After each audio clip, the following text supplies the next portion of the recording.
It's Wednesday, May 22nd. Here's what's coming up on the mayor's office. Dude, if the Mets don't want to keep Alonso and they want to move on from him and Alonso wants to move on too, the Cubs would be a great fit, dude, because you're right, man. At Wrigley Field, I would be instant offense, and especially thump offense. And I'm in love with the good life. Can't give it up. Make it to the top. Keep climbing. I wanna live it up. The good life. I'm coming up. I'm coming up. The good life. Good life. Oh, good life. Good life. Good life. Boom, coming in hot, Chinchy. What's going on, brother? Coming in hot. Got a little early start today. Got my coffee ready and going. Nice, dude. Nice. Second cup though. Shouldn't do 2 cups. Second, it's all right. Two cups is good. Just before noon, right? Yeah. Nobody cares. 3. You can go for 3 if you have to. Go for 3 if you have to. You know who's been eating his Wheaties all season long? Dude, Ranger Suarez. My man is 9-0. He's 9-0. Sean, it's May 22nd. He's 9-0 with a 1.36 ERA in 10 starts. Quick perspective. Yeah. Dude, isn't that incredible, man? This guy is, it's, if you've watched any of the Phillies games, like, dude, just watching him pitch is pretty impressive. I mean, he doesn't give in. That slider's great. He throws it to both lefties and righties. But the one stat here is pretty cool. The only other AL, NL pitchers to be 9-0 with a sub 1.5 ERA since earned runs became official in 1912 are Hall of Famer Walter Johnson and Cy Falkenberg, both in 1913. It's ridiculous, dude. It's unbelievable. And that's 110 years ago, 11 years ago. Yeah, the other thing that makes such a great story is this isn't like, Steven Strasburg came up and became like the super duper star. It's like he's figured it out. Like we always talk about, like the outlighters figured it out at like 27, 28, 29 years old. It's kind of what we're looking at here. Right. No, dude, it's incredible, man. It's incredible. Yeah. What is he? What is he? 28 years old? Suarez, 28. Yeah. And what's so funny is, when you're talking about the Phillies, you think Wheeler, Nola, right? Those are the two guys you think of. They've been mainstays. They've been dominant. You go back and look at Ranger Suarez's career, dude. Yeah. He's pretty legit. He is legit. I mean, he's had some great. What? Underrated. I would say a so little. Yeah, so underrated. So underrated. You go back and just look at his numbers, throughout his career. He's 38-21 with a 3.15, dude. Yeah, it's 3.15 ERA and 520 innings pitched. So it's so funny. We're going back and we're like, oh man, the Phillies got to the World Series and they got to the, NLCS and they're right there. They're about to win it. Wheeler, Nola. Like Suarez has been there the whole time. Yeah. You know what I mean? Suarez has been there pitching really, really well, and he's just only getting better. So to be 9-0 with a 1.36 ERA this far into the year, Chinch, is incredible, man. It really is incredible. Hats off to him. I mean, at this point, he's like in consideration to start the All-Star game. Yeah, it's amazing, dude. Well deserved. Seems like a good dude too. Another guy, we did a clip very, very early on in the season. Maybe it was right before the season, where you said Bobby Witt Jr. could end up being the best player in baseball this year. Yeah. And we got a little heat for it. My man's hitting 95. He's got 5 bombs. My alarm's going off. If you're giving us heat for that, you might not know what you're talking about. Yeah. If you're not paying attention to what Bobby Witt Jr. did last year when he almost went, what did he do? He went 29-50. 30. Yeah. He just made, he was what? No, 30-49 he went. He was one stolen base away from 30-50 in his second year. So if you're out there thinking that Bobby Witt might not be in the conversation, be the best player in baseball, might want to clean it up. Yeah. He's also because he is. Yeah. He's leading the league in runs right now with 42. He's got 15 bags and he hits the ball 500 feet, dude. You can run and hit it's like, look at the two central divisions. You got Ellie De La Cruz and Bobby Witt Jr. Like the fastest, strongest guys in baseball. Oh, it's unbelievable, man. And Bobby Witt came out yesterday. He went, how many did he drive in? He drove in 6 runs in a hurry too. He had like 3-run bomb. Oh. Then I believe he hit another bomb, single sack fly. It was like just a boom, 6 ribbies. I think it was like the first, right away, in the first 3 innings, he had 6 ribbies. I mean, and also, dude, he plays a premium position. He's got over a 900 OPS he's hitting 300, but he plays a premium position as short, plays a great shortstops, only getting better with those metrics too. So they're a fun team to watch, man. Matty Quattraro, like I said, is a great buddy of mine. We went toe to toe when he was at Old Dominion versus the Spiders back in the day. Yeah. You know what I mean? They're 31-19, dude. It's amazing. Who'd have thought the Royals in 50 games in, we're almost the third in. Mm-hmm. It would be 31-19. Hats off to those guys. And a lot of it they're doing it because they're pitching too. The pitching they signed in the offseason. Yeah. Seth Lugo's been on fire. Uh-huh. Walker's pitched pretty well. Cole Reagan's been really good. Brady Singer's got good stuff. I mean, they got good pitching. They do. They got good pitching, man. And they're in it, dude. Wait, hang on. Sal Perez. Do you know what Sal Perez? Don't look. Do you know what Sal Perez is hitting?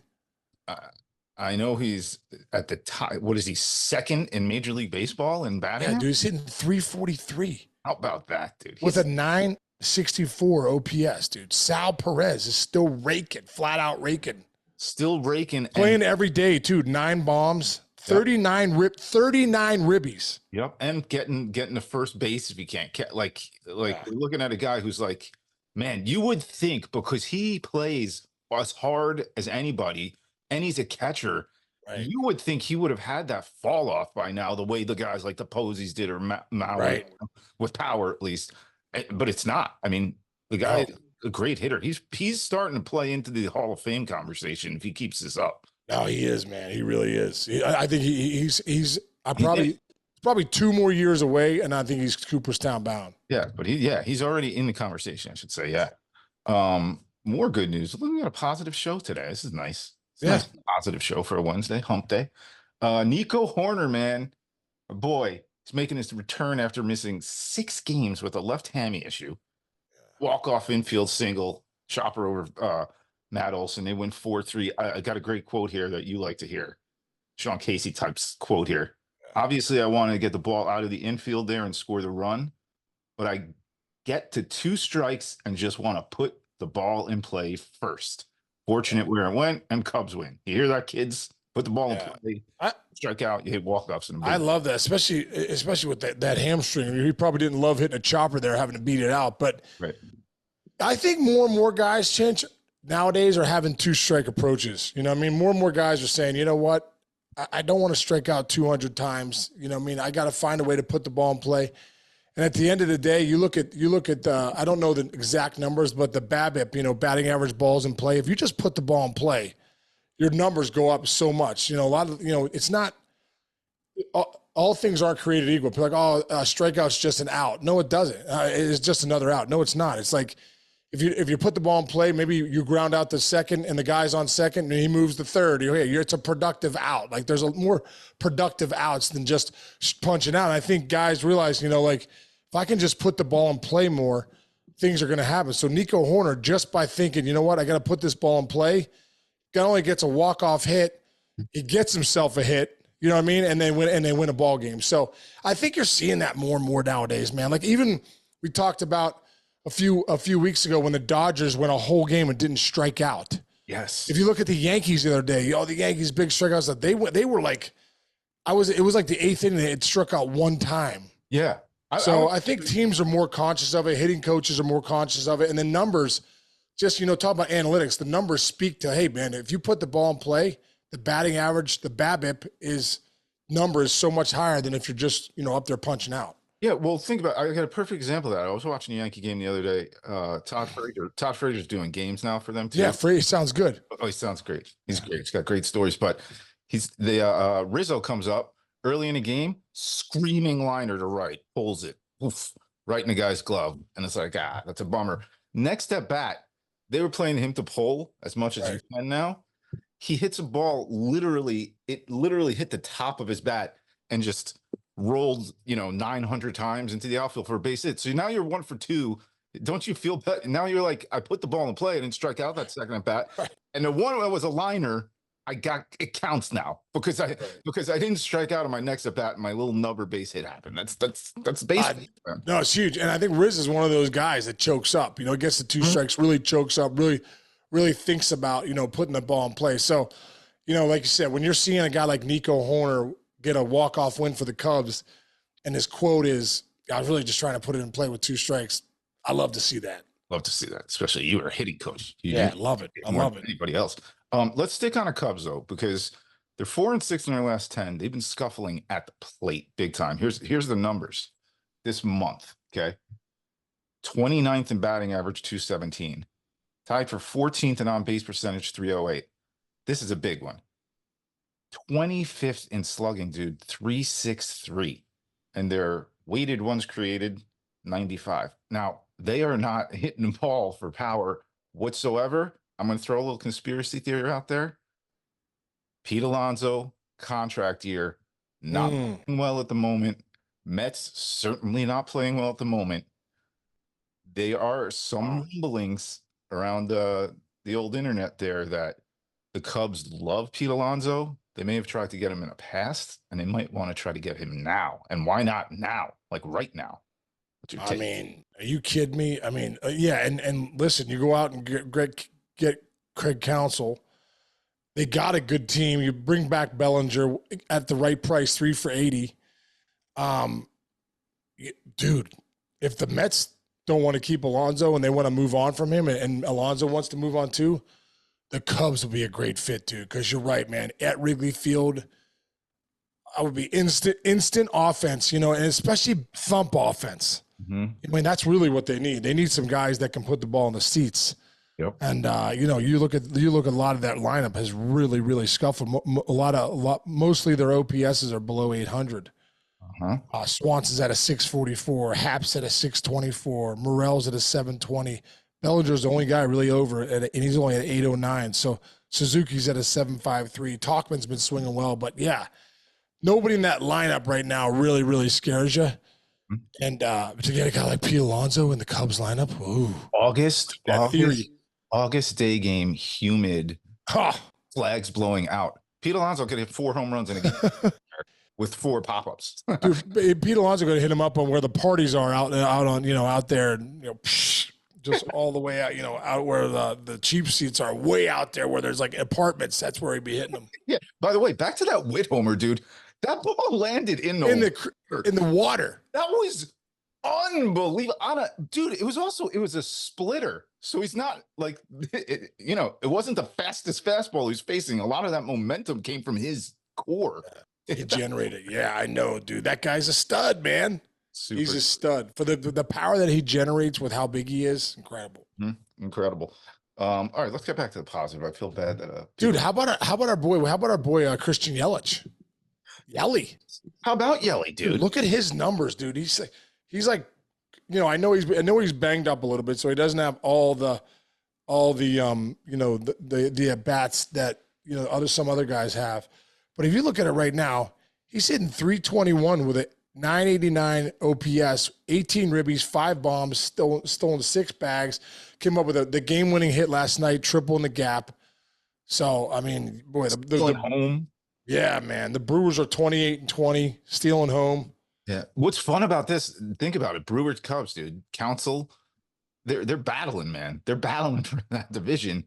And old Counsell, Brewers, whatever. It's a fun story out there, man. The whole session, they're kind of fun, man. It's great. Pat Murphy doing his thing. We had Pat on. Check out that episode if you haven't. A great episode with Pat Murphy a little bit ago. But yeah. The standings are great. I mean, you look at the AL East, Yankees, Baltimore, top 2, playing great baseball. Cleveland, Kansas City in the Central, both on 5-game winning streaks, with the Twins lurking. Seattle's playing great baseball. Won 2 from the Yankees. Obviously came back to game 1, and their pitching's really good. That's why they're at where they're at. But them in Texas in the West, the National League. I mean, the Phillies are playing so good that the Braves are 27-18, 6 back. Jeez. Phillies are 35-14, dude. They've won 35 of their first 49 games. That's incredible. Incredible. And then Milwaukee and the Cubs, the Pirates are moving a little bit, dude. Yes, Pirates are 23 and 26 mm-hmm. and moving. And they were in a tank. Like, yeah, take that one stretch out of the way. Yeah, and they've played good baseball overall. They're 60% better. They really have. I'm going to the Bucco game tonight. My buddy Sean Clancy, who does the Irish American Hall of Fame. They're coming into. I believe they're going to put in Danny Murtaugh. Oh, cool. You know, old Bucko, and I'm going to help him like do the thing. And it's also the Big Lambuski's birthday, so. Look at this. Heading down for his 48th birthday. Go see the Buccos play a little bit. Nice tight jersey. That'll be fun. Who's going to be wearing a tight jersey or Oh, something? there's no doubt. There's no doubt. But let's go to the last division. The only one that's really been a runaway so far is really the West. Right. NL West. I mean, the Dodgers are clearly the better team in the West, but obviously one of the best teams. It's so funny we talk about the Phillies so much, but the Dodgers are like 33 and 18, still like lurking. Yeah, to be the best team in baseball. It's like hard to talk about the Dodgers because you're always leaving a guy out. Like we haven't really talked about Freddie Freeman that much this year. The guy hit a grand slam the other night, like, and he's still one of the best players in baseball. But it's like, oh, Betts did this today. Oh, Otani did that today. Right. And then, the freaking catcher is just as good as anybody on that team. Like, oh yeah, Will Smith. Will Smith is hitting behind the three of the best hitters in baseball and contributing when they're getting on base or getting outs. It's like. You're done. Top four of that lineup. That's the top four in baseball right there. Betts, Otani, Freeman, Smith, and then Hernandez too. Teoscar Hernandez. I think he's got 11 bombs sitting in the 5 hole. 11 bombs, 37 ribbies in the 5 hole. Right, and then think about all the now Muncy is a bonus. Whatever Muncy does is a bonus on offense. Right, and Muncy's going to put him in the seats. Yeah, that lineup is terrible. So, yeah, it's incredible. Terrifying. Anyway, I note here. Your boy Bryce Harper showing a little human side here. Helping. Oh, did you see that? What a cool video, dude! It was a great video. Hi, Julia. I'm going to cry. How's it going? Jake wants to ask you prom, so I thought I'd help him out. You want to go to prom with him? So you go to prom with him? Yes. Awesome. There you go. You got it.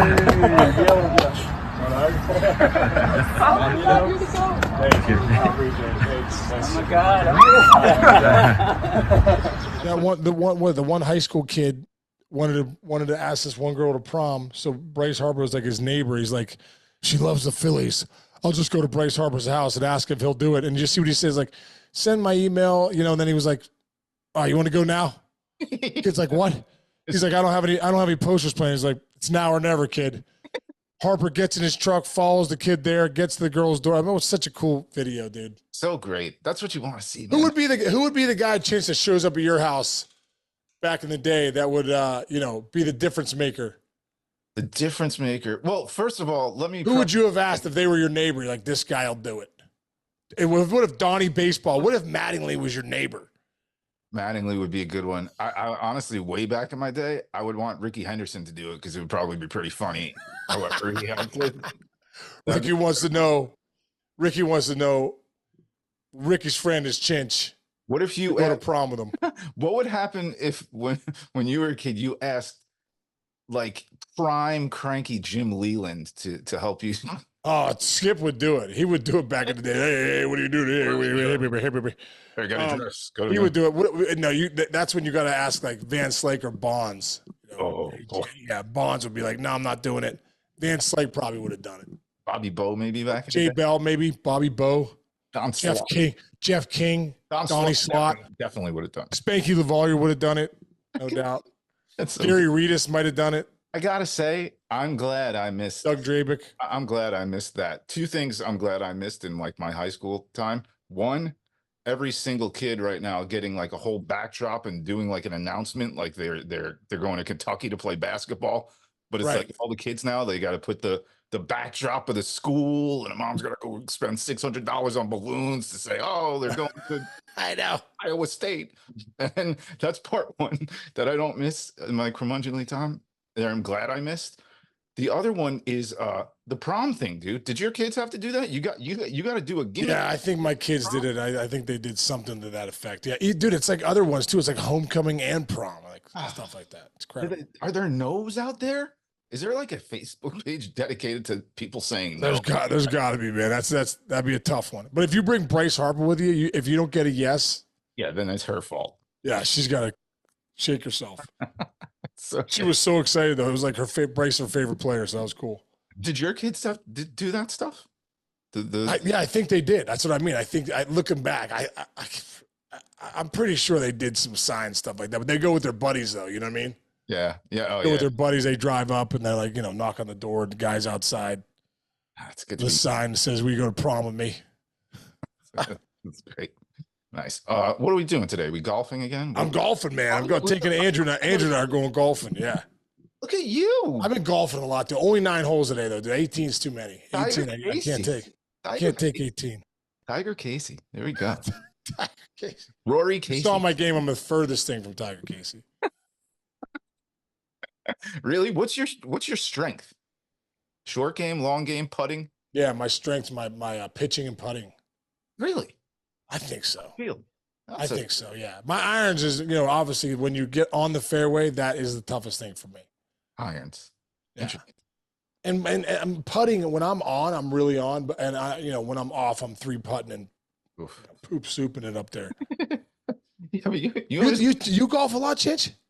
Sean, I've told you this. I've never golfed around in my life. That's right. That's right. Single. I think I forgot because that's incredible. It's weird. It's weird. Come out to Pittsburgh. We'll go. You come out for 9 holes, dude. You'd be great. 9 holes. I'll hit it. I'll drop a 200 on 9 holes. No, you won't. No, Maybe you I won't. wouldn't. Dude, Maybe I'm better than that. you're a good athlete, dude. You'd figure it out. I was thinking about that the other day because my sister-in-law, my father-in-law is like literally could have It's like legit. Yeah. could have probably played on a tour if he, wasn't raising a family back in the day. And but my sister-in-law, she weighs like 42 pounds. She's tall and skinny. Right. And I just saw a picture from, you get those pictures on your phone from like years ago, and it's her golfing. I'm like, no offense, Vanessa, but if Vanessa can golf, I can golf. That's a terrible thing to say. She's not athletic, girl. Dude, if you got a lesson from your father-in-law, bro, if you went out with him like 3 times, you'd get it. All right, maybe I'll try to do that this summer. Give it a shot, dude. Give it a shot. whirl. I'm not like I said, I'm not a big golfer. Just been golfing a lot lately. I hear you. Well, it's good. It's good. What are you doing today, bro? I'm finalizing cleaning out everything in the back in the yard and stuff, getting all the winter crap out of there. Not winter. It's summertime at the Chinchimito. It's summertime at the Chinchimito Resort.